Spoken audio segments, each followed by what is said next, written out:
চন্দ্রপুর নামের একটা শান্ত গ্রাম ছিল। চারদিকে ধান ক্ষেত, নারকেল গাছ, তাল গাছ আর পুকুরে ভরা। গ্রামের মানুষ সাদাসিধে, পরিশ্রমী, তবে কুসংস্কারগ্রস্ত। বয়স্করা সবসময় বাচ্চাদের বলে আসতো, সন্ধ্যার পর বাইরে যেও না, মাগরিবের পর মাঠে গেলে জিনের ছায়া ধরে নিয়ে যায়। এই কথাগুলো এতদিনে গ্রামের নিয়মের মতোই হয়ে গেছে। অনেকেই বলতো ধান ক্ষেতের ভেতরে মাঝে মধ্যে আলো দেখা যায়, কখনো সেটা পথ দেখায়, কখনো আবার ভয়ঙ্কর বিপদ ডেকে আনে। গ্রামের বৃদ্ধরা বলেন ওই আলো আসলে জিনের আগুন। কেউ কেউ বলতো ওই আলো দেখে যারাই গেছে তারা আর ফেরেনি। তাই সন্ধ্যার পর ধান ক্ষেতের দিকে কেউ যেত না। কিন্তু গ্রামের যুবক রায়হান এসব বিশ্বাস করত না। সে তখন কলেজে পড়ে, বয়স 18, পড়াশোনায় ভালো আর খুব যুক্তিবাদী। যে কোনো কিছুর ব্যাখ্যা বিজ্ঞানে খোঁজে, আর জিন ভূতের কথা শুনলেই হাসতে থাকে।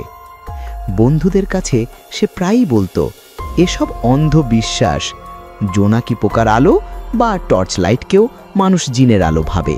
একদিন রাতে তার বন্ধু শফিক এসে উত্তেজিত গলায় বলল, শুনেছিস কাল রাতে আবার ধান খেতে আলো দেখা গেছে, গ্রামের লোকজন দেখেছে, কেউ বলছে জিন নাকি ডাকছিল। শফিক ভয় পেয়ে গিয়েছিল, কিন্তু রায়হান হেসে বলল, আরে এসব ফালতু কথা, সবই কুসংস্কার। আলো মানে হয়তো জোনাকি পোকার আলো অথবা কারো টর্চ লাইটের আলো। শফিক রাগ করে বলল, তুই যদি এত বিশ্বাস না করিস তবে চল আজ রাতে মাঠে যাস, তখন বুঝবি। রায়হান একটু দ্বিধা না করে রাজি হয়ে গেল। সে মনে মনে ভাবল এটাই সুযোগ গ্রামবাসীকে বোঝানোর যে জিন ভূত বলে কিছু নেই। তারা ঠিক করল অমাবস্যা রাতেই ধান খেতে যাবে। সেই রাতে আকাশে এক ফোঁটা চাঁদ নেই, চারদিকে ঘুটঘুটে অন্ধকার, শুধু ঝিঁঝি পোকার শব্দ আর দূরে কুকুরের ঘেউ ঘেউ। দুজনের হাতে ছোট্ট একটা লণ্ঠন, সেটাই তাদের একমাত্র ভরসা। ধান ক্ষেতের আলপথ ধরে এগোতে এগোতে শফিক ফিসফিস করে বলল, কিছুটা ভয় করছে রে, তবে দেখিস যদি আলোটা দেখি। রায়হান মুচকি হেসে উত্তর দিল, ভয় পাবি কেন, আমি তো আছি, সব কিছুর ব্যাখ্যা আছে। মাঝরাতের দিকে তারা ধান ক্ষেতের মাঝে গিয়ে দাঁড়ালো। হঠাৎ দূরে এক অদ্ভুত আলো জ্বলে উঠল। আলোটা প্রথমে ছোট, তারপর আস্তে আস্তে বড় হতে লাগলো, যেন বাতাসে ভাসছে, কখনো উপরে উঠছে আবার মিলিয়ে যাচ্ছে। শফিক কেঁপে উঠল, গলা শুকিয়ে গেল। সে বলল, দেখ এটাই তো জিনের আলো। রায়হান ভেতরে ভেতরে ভয় পেলেও সাহস দেখিয়ে সামনে এগোতে লাগলো। কিন্তু আশ্চর্য, যত এগোয় আলোটা ততই দূরে সরে যায়। মনে হচ্ছিল আলো তাদের ধান ক্ষেতের গভীরে টেনে নিয়ে যাচ্ছে। শফিক কাঁপা গলায় বলল, রায়হান চল ফিরে যাই, আমার ভালো লাগছে না। কিন্তু রায়হান বলল, না দাঁড়া, সব কিছুর ব্যাখ্যা আছে।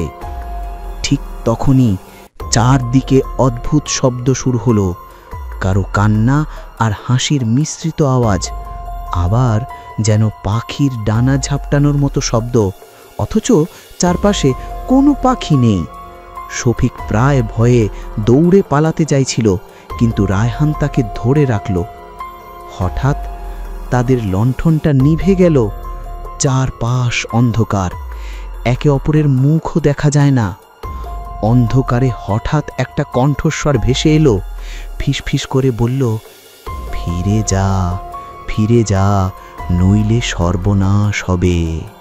শফিক ভয়ে কাঁদতে শুরু করলো, তার দাঁত কাঁপছে, শরীর কাঁপছে। রায়হানের বুকের ভেতরেও ঝড় বইছে, কিন্তু সে জেদে দাঁড়িয়ে থাকল। আলোটা এবার হঠাৎ সামনে এসে ভেসে উঠল। মনে হচ্ছিল আগুনের গোলা বাতাসে ভাসছে। ওটা কাছে আসতেই গরম বাতাসের মতো কিছু অনুভূত হলো। রায়হান কাঁপা হাতে পকেট থেকে দেশলাই বের করল, একটা কাঠি জ্বালালো। আশ্চর্য, মুহূর্তেই আলোটা মিলিয়ে গেল। চারপাশ আবার নিস্তব্ধতা, যেন কিছুই হয়নি। শফিক আর দাঁড়াতে পারছিল না, কান্না জড়িত কণ্ঠে বলল, এটা আমরা কারো সাথে বলবো না, নইলে সবাই বলবে আমরাও জিনের ডাক শুনেছি। রায়হান কিছু না বলে চুপ করে রইল। পরদিন সকালে রায়হান গ্রামের এক বৃদ্ধ শিক্ষককে গিয়ে সব ঘটনা খুলে বলল।